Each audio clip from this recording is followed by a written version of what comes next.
Great, great. Thanks for that reminder.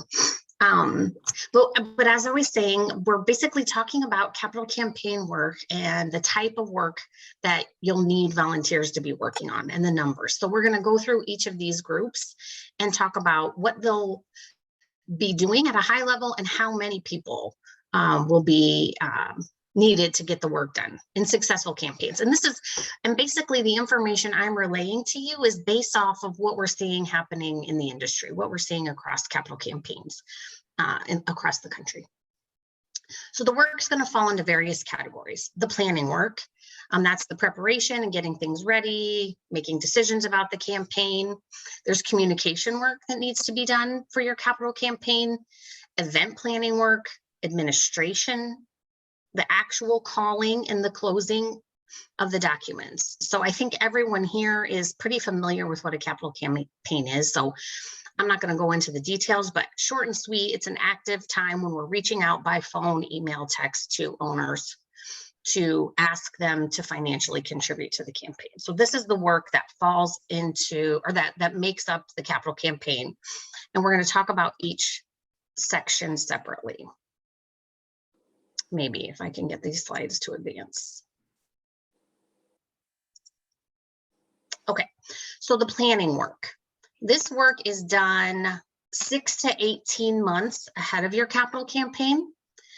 So 6 months is optimal. If you have 6 months out, that's your best case scenario. That means you're less stressed, less worried, less work on your plate at one time. Same amount of work, but you can spread it out a little bit. And typically we see this being about 3 to 5 people, usually board members, or at least one member of your board is on this planning committee. But the planning work includes research. So, talking to other co-ops, reading the capital campaign toolkit, looking at potential legal counsel, researching other funding mechanisms. Things are changing in the world and there might be some different options available to us. And I never like to turn down or boo-hoo a different kind of funding idea. Let's try it. If there's something out there that we think can work for us and we've researched it and we think it's right for our campaign, I think we should try it. The second thing that we'll be doing in this planning stage is making recommendations to the board. So the planning team is going to go to the board with the capital campaign structure and the budget and the timeline and say, okay, hey board, here's what we're thinking about the capital campaign. And here's how much money we'd like to spend, and the board hopefully will approve that. And then finally, this planning team is going to finalize all of those details. So once we've got the board's approval, we're going to start working on our legal documents, our marketing material. We're going to figure out our data management and our tracking, our business plan, all of the little pieces that need to materialize for us to be successful. So that's the planning work that's happening with the capital campaign. The next set of work is communications. And I used to have communications towards the bottom of the list, and these are happening in order of time. So how far out you should start planning.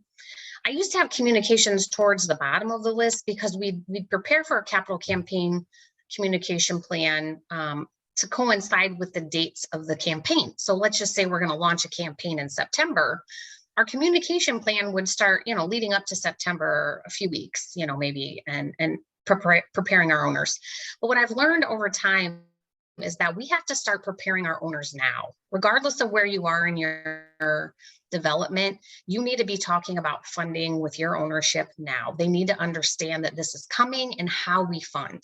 So I have moved the communication planning further back into the timeline.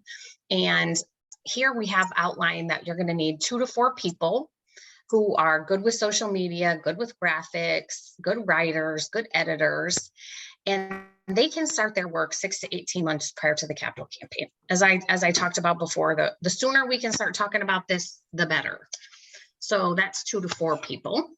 And they're going to be doing all kinds of work. That communication team, I'll go back to that for a second. They're going to be writing newsletters, social media posts, the marketing material related to your campaign. So your brochure, your letter, all of the materials, hard copy materials that go out, and all of your website, social media, all of that material as well. So they have a good deal of work related to the campaign. The silent phase and the high net worth group of work. So this is work related to the pre-campaign. So in a capital campaign, we suggest that you have at least 10% raised before you go public, before you announce to the world that you're starting this campaign and you start calling your owners. So that means, if in $1 million campaign, you need to be raising $100,000 to $150,000 ahead of time. In addition to that, it's important that we understand that people with capacity to give us a larger contribution, so those are the high net worth individuals. And these words I haven't found the right words yet to talk about those kinds of investments. I did use large, but large investor sounded weird. And so now I'm with high net worth. So if you have other ideas about how we could talk about these people, tell me, because I'm happy to hear them. But these are people who have capacity to give us more. And typically, these are when someone is going to participate at a higher level, 25,000, 50,000, 100,000 or more even, those people are conditioned and prepared to have a different kinds of conversation. So they're used to being met with individually. They typically have multiple people they're going to have to consult with: accountants, tax advisors, spouses, trustees, those kinds of things. And this is a process that's going to take longer than just a regular co-op investor whom we contact on the phone and perhaps pledges $5,000. Those folks are willing to do that with a shorter amount of time invested. The high net worth individuals require a little more time on our part. So doing that work to prepare for this, both the silent phase of our campaign and those high net worth asks, is about 3 to 5 people. And we want to start recruiting those people about 3 months prior to the launch of the campaign. So as you're nearing the beginning of the campaign, you want to be thinking about who will do that work. And then you have the event planning team. And these people are, 2 to 4 people who are good at details, organizing, communication, and they should be recruited about 3 months prior to the capital campaign. And this picture here that you're seeing, this is actually the Green Top Grocery launch party when we launched our capital campaign. It was a terrible, rainy, windy day, and we had to get a tent, and it was very disappointing because we thought we'd be outside, but regardless, it was a fun event. And now we know that a launch party is a critical part of your campaign. So kicking it off with a bang, celebrating, inviting people to come, ask them to make their investment is really critical. But now we're seeing the importance of continued events throughout the campaign. So this team will be responsible for that initial event that gets us going and kicks off the campaign, but then also maintaining an event schedule throughout the duration of the campaign. And then we have our administration team. And this team looks different in every single co-op that I work with. Again, 2 to 4 people, and you can start recruiting them 6 months prior to the launch, depending on what they'll be doing. Typically, these kinds of volunteers are behind the scenes doing data management, envelope stuffing, mailings, supply organization. They don't really want a lot of responsibility, but they're happy to help. They have time to help. They're committed. They have a strong work ethic. So these are the folks kind of behind the scenes who are helping support the campaign. Another thing that the administration team sometimes is responsible for is keeping the callers and closers well fed during the campaign. So when we're all together, if we're having our call nights together, often some of these folks would be, making a pot of soup or baking a batch of cookies or doing those kinds of things that they're bringing to the callers to thank them for their time and give them something, give them a treat. So the administration team can really take lots of different shapes. And then you actually have the folks who will be reaching out to owners, the folks doing the calling. And the tool book, if you've read the tool book, the FCI Capital Campaign workbook, I think it's called toolkit or workbook, I can't remember, but regardless, it says you need 3 to 8 callers. I say you need more like 15 plus. Because you think about the number of owners you have and you divide that by these callers. So if you have 1,000 owners and you have 3 people, you're calling 330 some people. That's a heck of a lot of people. And so the more callers you have, the less the workload and the less time commitment it is for each caller. And when you're recruiting callers, you want them to be able to dedicate a specific amount of time. I'd say 3 hours a week. And those 3 hours should probably be in one sitting, at least 2-hour sittings where you can really focus, really get your groove on. And so when you can spread that out over a number of people, it's easier to recruit. And you want to start really recruiting callers 1 to 3 months out, 1 to 3 months from the time your capital campaign launches. But you should always be paying attention to who would be a good caller. So who are you running into that's super well spoken and passionate about the co-op? Who shows up for everything? Who's really engaged? And kind of be making, I wouldn't even be kind of making a list. I'd be making a list, a physical list of who these potential callers are, so that when it comes to 3 months out from the capital campaign, you could pick up the phone and talk to those people, or maybe schedule a meeting and have a conversation with them about the capital campaign. But these are the folks who are going to actually be reaching out to owners. Typically that happens via phone call, but more and more we're seeing email, text messages, Facebook messages, even social media messages when a relationship exists. So it's more than calling, but it's that execution of the reaching out to the owners that those folks will be doing. And then you'll have another team of people, the closers. And these are individuals who are going to take the verbal commitments that our owners are making. So let's just say, for example, this couple here in front of us, they make a pledge of $5,000 to Jennifer on the phone, let's say, and Jennifer records that and we're super excited. A closer then would make sure that this couple gets the right paperwork, they fill it out accurately, they submit their check, they enter all this data in the system, the check is deposited, the check clears the bank, and we get them a thank you note sent. So there's a lot of things that happen behind the scenes. The way I like to think about it is that the caller is responsible for the relationship with the owner until a pledge is made. And then once a pledge is made, the closer takes over and helps manage the paperwork that's behind the scenes. That's 2 to 4 people. And those folks you can be recruiting a month out. And typically there's a board member involved, because this is really important information. We're dealing with money. At this point, we'll be collecting social security numbers. So this is significant confidentiality concerns. And you really want to make sure that the right people are on your closing team.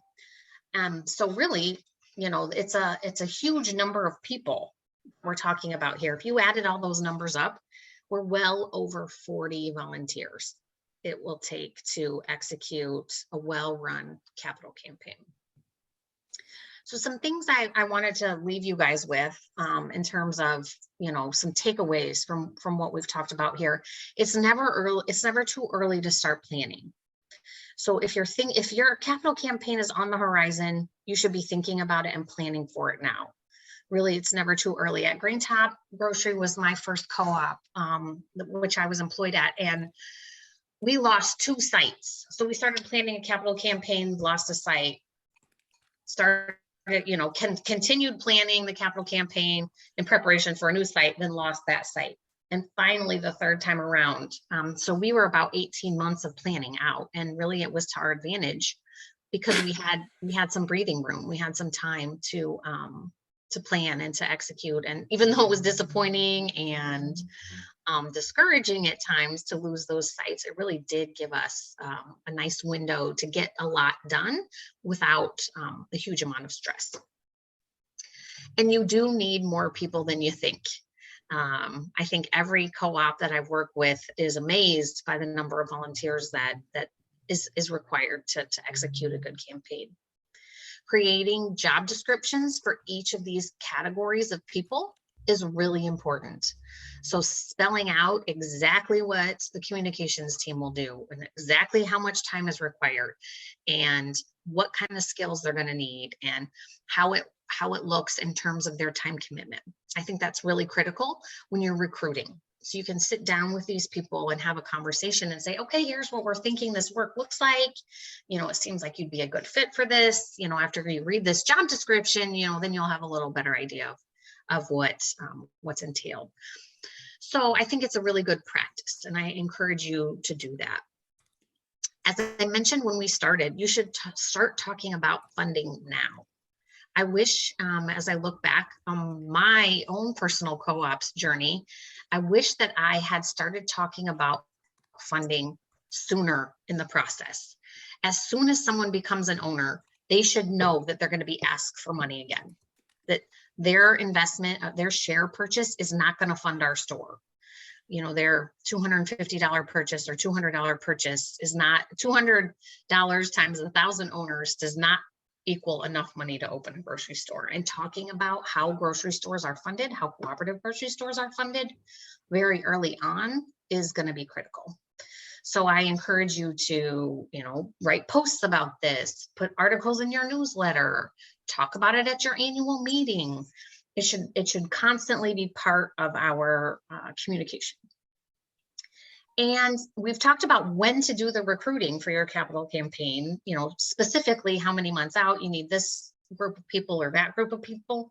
But as I mentioned, when we're talking about the colors, you should always be recruiting volunteers, always be thinking about, hey, this person that I just met that is an accountant and is really detail oriented and really excited about the co-op, maybe they'd be a great closer. Or maybe they'd be a great planning team member, whatever the case may be, and be constantly thinking about ways you can engage the people that you're interacting with to support your capital campaign. Okay, so I feel like I've been talking a lot, so I'm going to stop for a minute and y'all can ask questions or share your own experience, share ideas. Katie, I threw a couple questions to you in the chat because I wanted to not forget them. But one of them is, I know it costs money to run a capital campaign. This might be a little bit off topic, but how we're going to need volunteers to raise the money to fund this? So that's like a pre-capital campaign adventure, or what? I'm not sure how to do that. You're on mute. Sorry, say your question again, Roberta. So in order to pay to run the capital campaign, because it costs like thousands of dollars just to run this, where do co-ops get this money from to do this? Okay, I see what you're saying. Gotcha. So that's a great question. And, you know, part of the scenario is that you have to spend money to make money. You know, that's the old adage. But in terms of where it comes from, hopefully you have some equity. So you have your owner equity that's built up over time. And hopefully if you have, you know, when you launch a campaign, you should have, now it's upward of 1,000 owners. We were saying 750, but the closer you can get to 1,000 and over, the better position you will be to raise funds. So you should have some equity available to pay for those.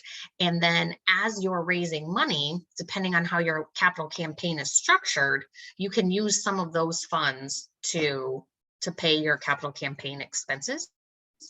But your every campaign will be structured differently. Some legal documents specify that the funds are held in escrow until a certain point. So of course you couldn't use those funds. In that case, if your campaign is structured that way, you do have the opportunity or the option to draft a second set of documents that are not held in escrow. So the same commitment could be used immediately. And donations can be used immediately, always. Typically, if you're working with a fiscal agent and you secure donations, you can use those to pay initial expenses for the planning of your capital campaign. Okay. And then also, if we're planning to hire a professional CapCam manager, how will that influence this capital campaign committee's formation and mix? I mean, will Yeah, they they would wanna be. come in and say, hey, I'd like to have this, this, and this in place? Yeah, so I would say that they would be part of your planning team. So you'd bring the manager in as part of the planning team, and they would help you um, structure your work. As I mentioned, every co-op organizes the work that we've outlined here in different ways. So they may tell you, hey, I want to combine, I think the planning and communication needs to be all combined here, or we don't need an administration team, we're going to do everything online. There's lots of different ways to organize it, but I would include a capital campaign manager in your planning team. Thank you. Yeah, great questions. Yes, Susan. You're on mute, Susan. Sorry. How are we supposed to know? I guess like you were talking about net worth people, and I suppose they would have to be owners, right? They'd already have to be owners, but how do you necessarily know who your high net people are? Right. That's Great question. Yeah. Sometimes we don't know. Sometimes we do. And every co-op goes about this differently. I would say there are two very basic ways to go about it. One is to hire it. So you can send your owner list to a business that's job is to tell you people's giving capacity. Basically, it's called giving capacity in most philanthropic circles. This is a little different. It is a lot different, actually. It's very unique from a philanthropic gift, but that's our best paid option. Our best professional option would be to go that route. The second route would be to do a more grassroots cooperative approach, and that's what I see most co-ops do. And that's typically a confidential meeting of influencers in your community. So in one instance, we invited the head of a retiree from the local community foundation, the mayor, a city council member, a county board member, and confidentially invited them to a meeting to review our owner list. And then we categorized owners based on what we knew about them. So basically, this is just our best guess on how they might participate and at what level they might participate. And I've seen other people do, they invited all of the nonprofit executive directors from their community to a meeting. Again, a confidential meeting, they sign an NDA, they're not allowed to discuss the parameters of the meeting outside of the meeting or anything that's discussed in the meeting. And you categorize your ownership, based on what we know about them and what we think their capacity might be. That way's free, if you can get the people to help you with that process. We're hoping eventually that co-op will tie to some other kinds of factors that can help us identify someone's giving potential, like your real estate listings, tax records, all those kinds of public documents that might tell us, the price value of your home, or other data that might lead us down a path that tells us a little more about your giving capacity. But really and truly, we're guessing. It's all a guess. And the folks that we think we're courting someone to give us $100,000 gift, and they end up, giving us a few $1,000s or don't give. And then out of the blue, someone comes up and will tell us they want to give us $50,000, and we had no idea. So it really is just our best guess based on the data we have and the relationships we have with our owners.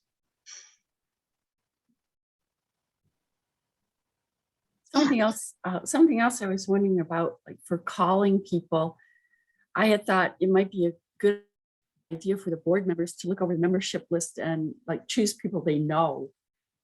To call, because they might, if a friend calls you or somebody you're associated with, they might be more likely to be persuaded than if Yeah. they're just called by somebody they don't even know. yep, absolutely, that's an option, Susan. And there are really two schools of thought on that per individual. I see people falling into two camps. Number one, yes, I want to call my friends. I want to call the people I know, the people I'm comfortable with. The second set of people are like, no, I don't want to call my friends. We don't talk about money. That is not, something I'm comfortable with. And I'd rather someone else call my friend. They can say that they are sitting right next to me, that Katie's here with me and she said that you'd be excited to talk to me. But it's really, I leave it up when I'm working on a capital campaign, I leave it up to the individual volunteer. And typically there's a process where, you'll assign, let's say you have your 1,000 owners and you have 15 callers and you give them all, a number, let's just say 100 owners, give them all 100 names. And when I get my list, I'm going to see that my husband's boss is on the list. And I'm like, oh, no. I don't want to call him, and I want to change that over. So a lot of that will happen. But sometimes we do find, especially when we're setting up meetings with potential high net worth investors, that relationship is really critical. So the board member who knows them should be extending that invitation and asking them to meet with us or have a conversation with us. Oh, and one other thing I was wondering about, when you're closing, do you offer people installment plans for paying? We do not. Typically, a co-op does not. Does not, okay. Sometimes that option will be available for donations. So depending on how you're taking your donations and who's taking them on your behalf, if someone is, that organization may offer payment options or gifts over time, over months or years sometimes. The fact of the matter is we need this money now. So if this campaign that we're fictitiously talking about here that starts in September, and let's just say the goal is $1 million, if we're going to start construction in the spring, we've got to raise $1 million probably by the end of November or the end of October to be able to get architects, engineers, site drawings, all of that done and ready to begin construction in the spring. So typically a cooperative campaign demands the funding is needed as soon as possible. So paying over time doesn't always work for us. Now, that being said, I would say if someone came to us and said, I want to give you $5,000 a year for 5 years, I'd be I wouldn't turn it down. I certainly wouldn't turn it down, but it's not $25,000 towards our end goal that we need today. It's going to help us down the road. But I probably would find a way to make that manageable for them. And it would likely have to be a donation because our shares and loans typically don't have that kind of structure built into them unless we legally build that in somehow. And I haven't worked with a co-op who's done that with shares or loans because the window is usually open and closed. The offering starts at this time and it closes at this time. One last thing, the preferred shares, do they have, let's see, is it only owners that can buy preferred shares? It depends on state law. Okay. Your state law dictates that. In Illinois, only owners of the co-op can make a loan, but anyone can buy preferred shares. The same is true, I believe, in Oregon. Does that sound right? I'd have to check the documents from Silverton. I worked with them on their capital campaign, but each state has their own rules. So we'll want to make sure we're investigating the laws related to preferred shares in your state. Thank you. I know in Minnesota, you can only sell shares to people in Minnesota. Correct.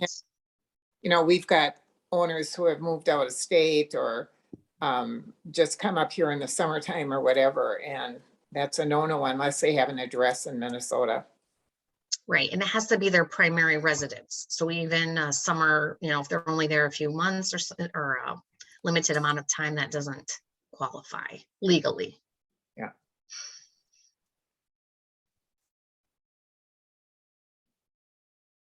What other questions can I answer for you guys?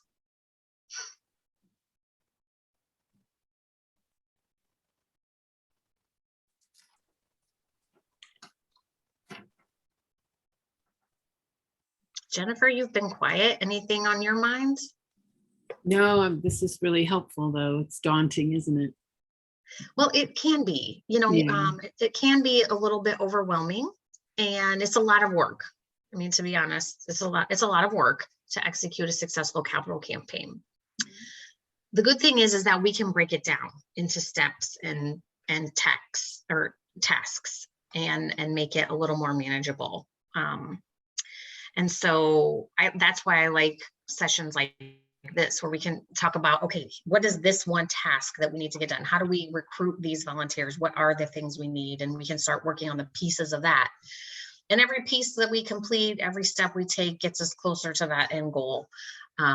But it can be a little bit overwhelming, but know that other people are doing this. You've got folks here on this call and across the country. That's what I love about co-ops helping co-ops, that you can ask questions or lean on. People like me, I'm happy to help too if there are questions you have. So you have resources, but I understand it can feel a little bit daunting. Are you recommending that you not even start a capital campaign unless you have about 1,000 members? Or The closer you get to 1,000, I think the better off you'll be, because if you do the math, you got to do the math.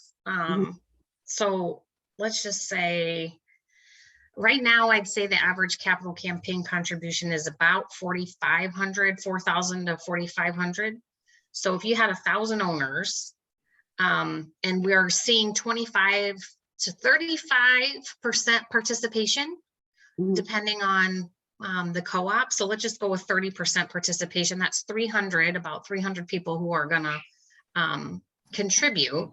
And let's just say you need to raise $1 million.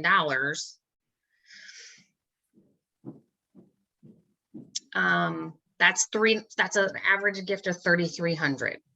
So that's a little lower than what we're seeing the average is.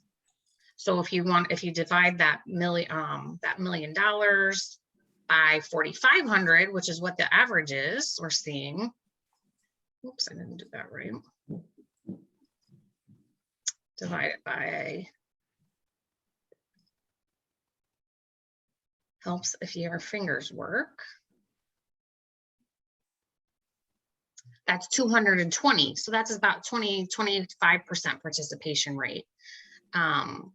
So it just depends on, if you had 750 owners, you'd want to do the math on what that would look like. That's going to raise your average. And it's going to raise the percent of participation you're going to need. How many owners do you guys have, Susan? we have only 250 members, so Okay, yeah. it seems like we should not do the capital campaign for a while until we get more members. Yeah, Just- I think. It's been very slow as far as getting members. I guess a lot of it is because of COVID and makes it hard to have events. Yeah, and winter, I always found when doing outreach work seemed a little slower in terms of owner growth than spring and summer did, and fall.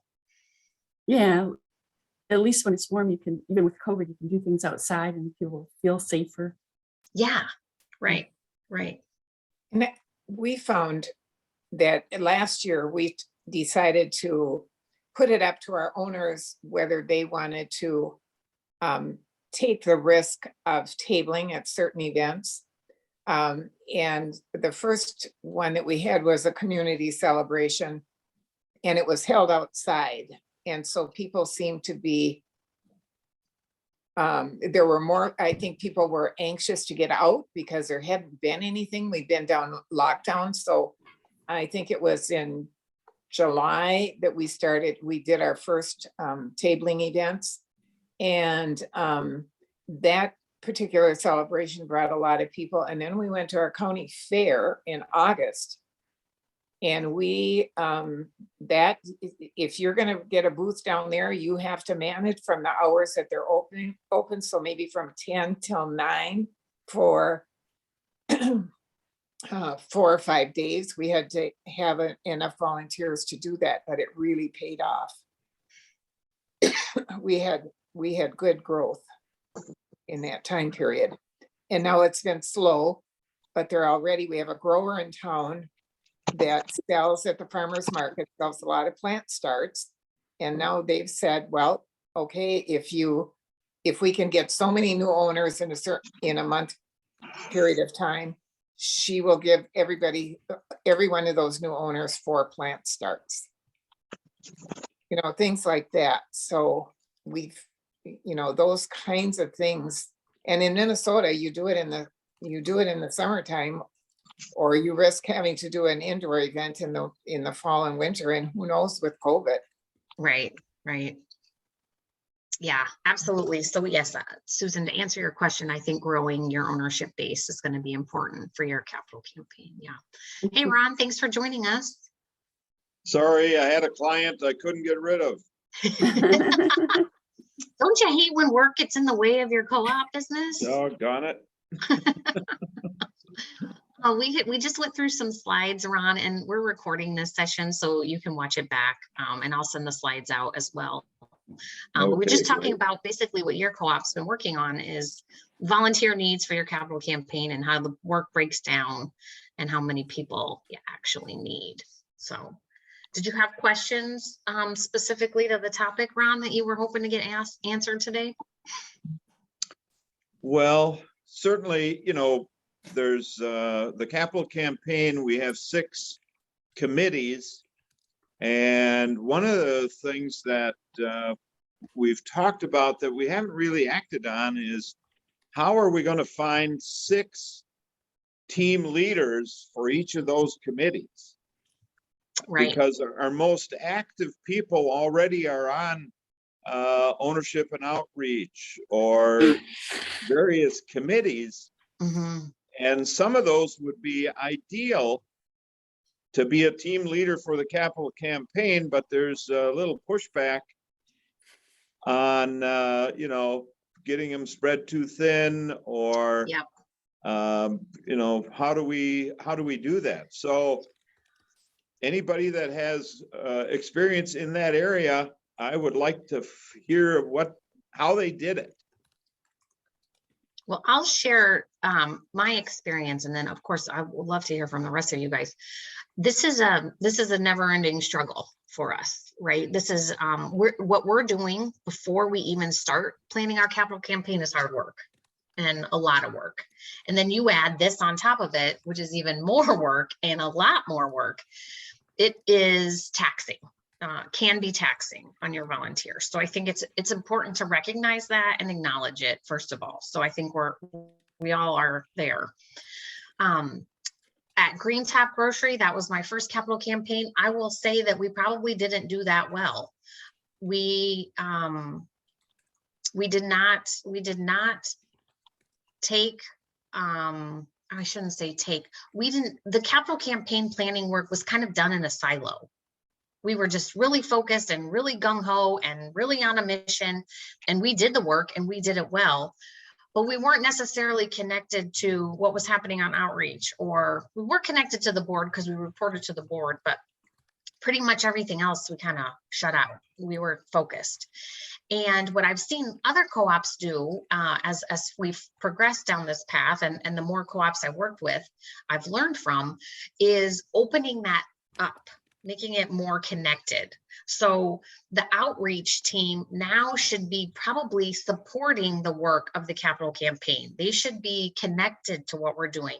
They should be part of what we're organizing. And so I think it makes sense that we include some of those people who are really active already, and maybe we just temporarily reassign them some work related to the capital campaign. So the outreach folks, those might be really good event planners for the capital campaign team. And maybe we can coordinate what they're planning to do in terms of outreach with what we're planning to do with the capital campaign and being a more connected, cohesive team across the co-op. But the long end and short end of this story is that it takes a lot of people. And we've got to start beating the bushes and recruiting more people and getting more folks engaged and involved.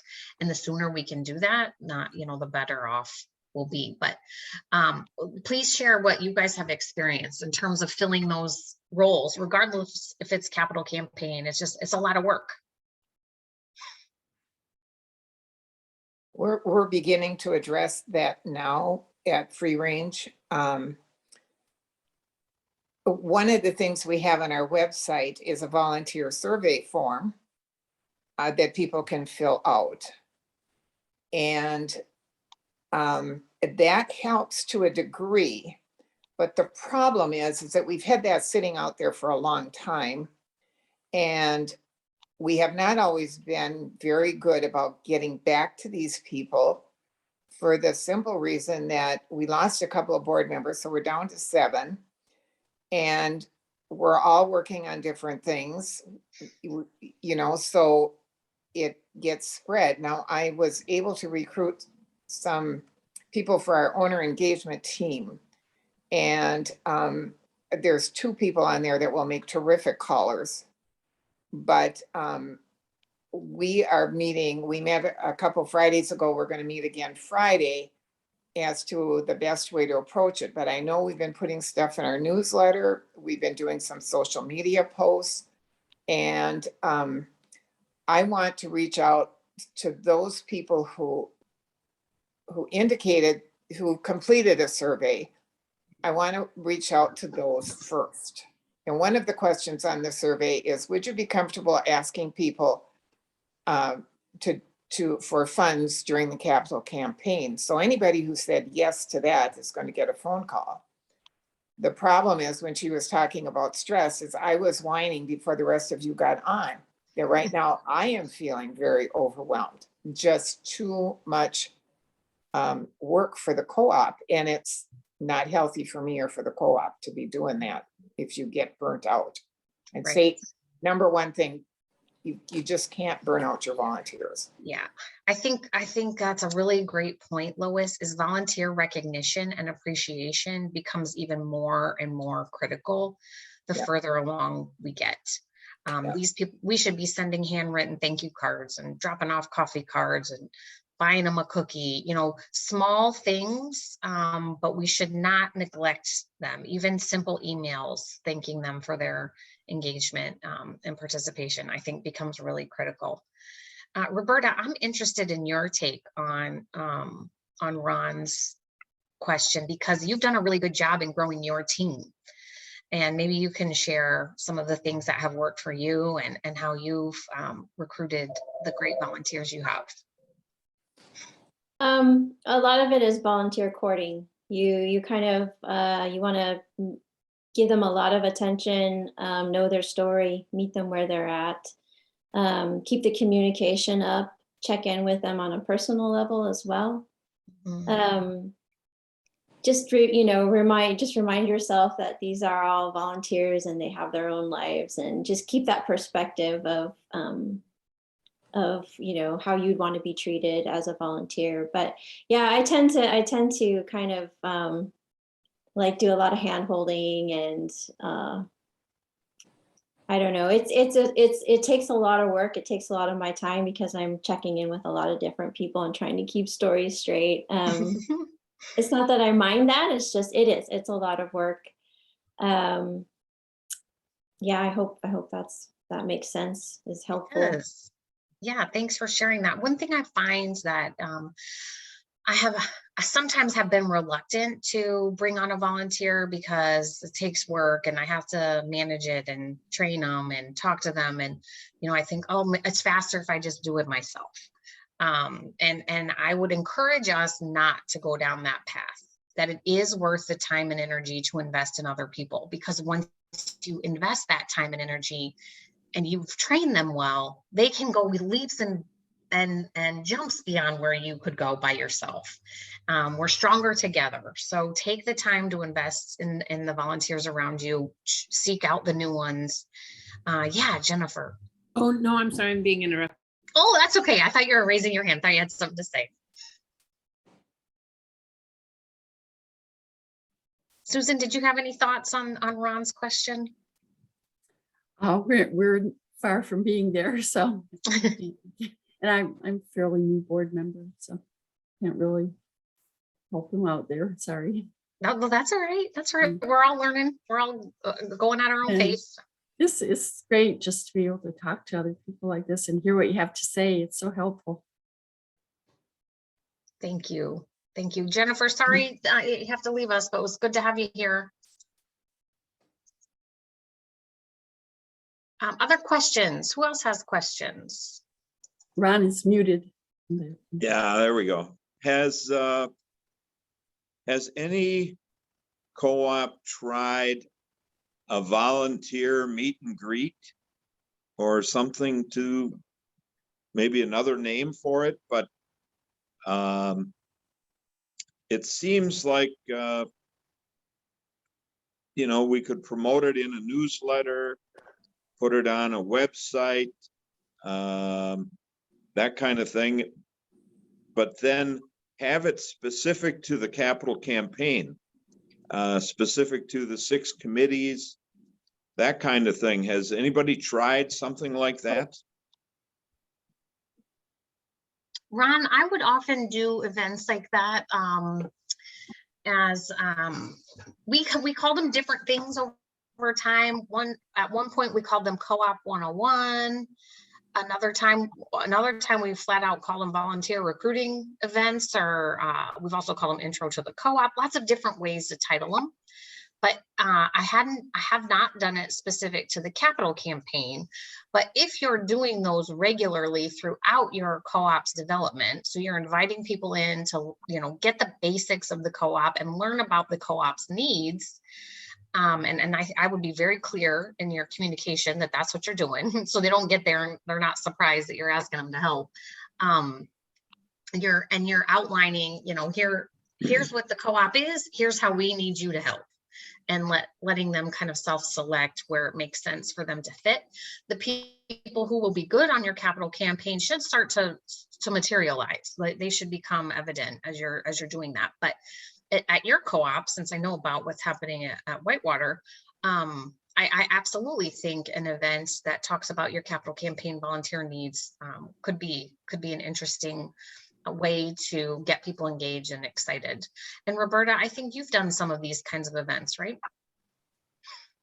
Yeah, so the pandemic was hard because it's hard to promote just, like another Zoom meeting, but we did have, we're starting up with our owner happy hours again. And I should say we just have one under our belt, but it was very successful because it's casual.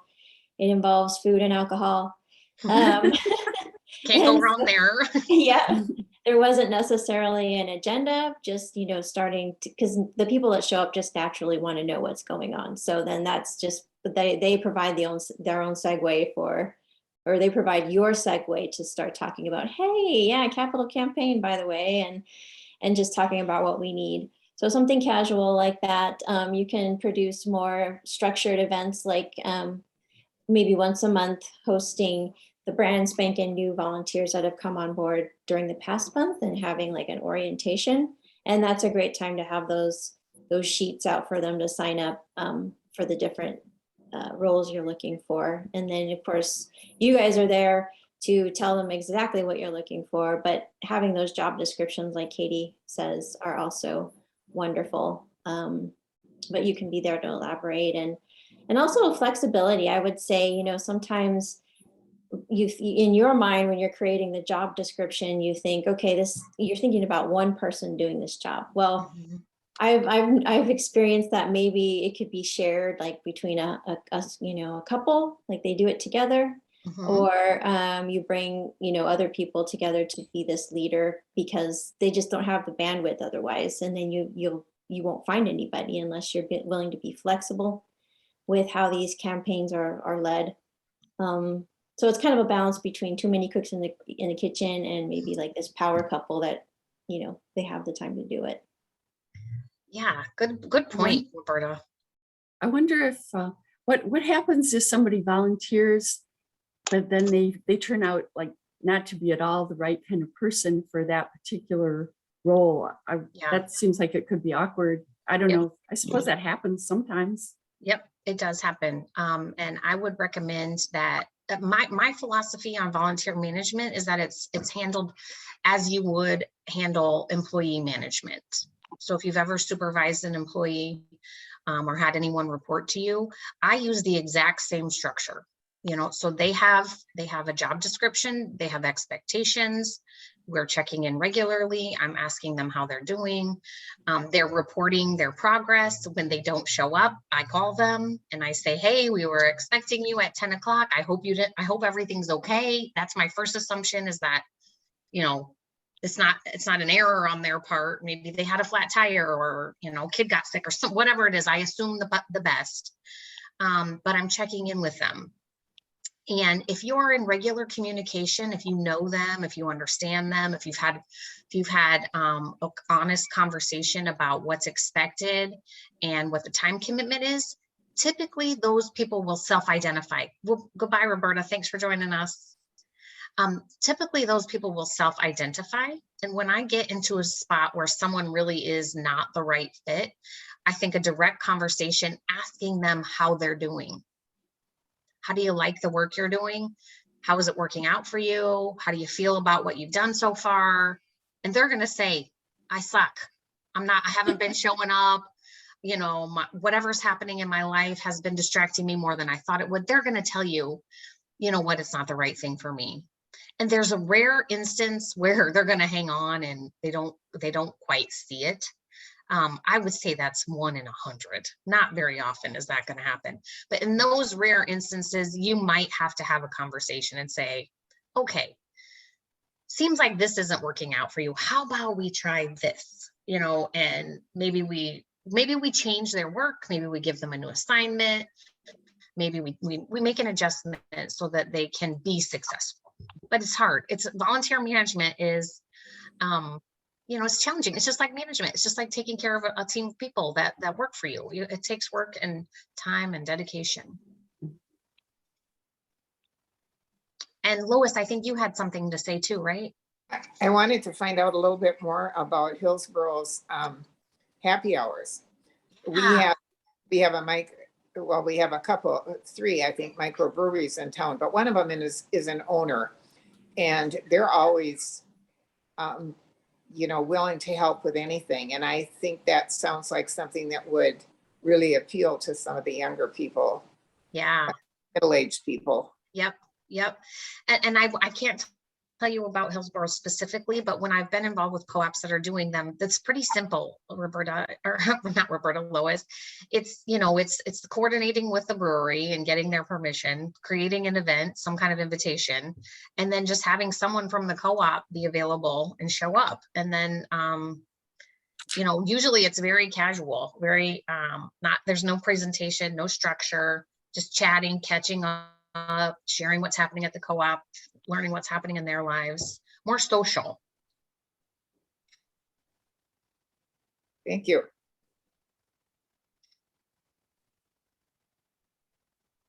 Well, we have 2 minutes left. Did in any of those cases, did you pay for it? Like maybe give them a drink ticket or? Yeah. I know Food Shed Co-op in Lombard, they did. And they did this during their capital campaign. If you came to the brewery and made your contribution during that time, you got a free growler of beer. So I have seen that done. And I have seen co-ops do drink tickets, like everyone gets a drink ticket for a free beer, or but you could also do it, as just a social hour where everyone's responsible for their own beverage. And I've seen it done both ways. Okay, thanks. And you might be able to work it out with the brewery. Like if we buy 10 beers, will you give us 10 beers? And then you say the first 20 people coming in get a free drink or something like that, Yeah. Okay.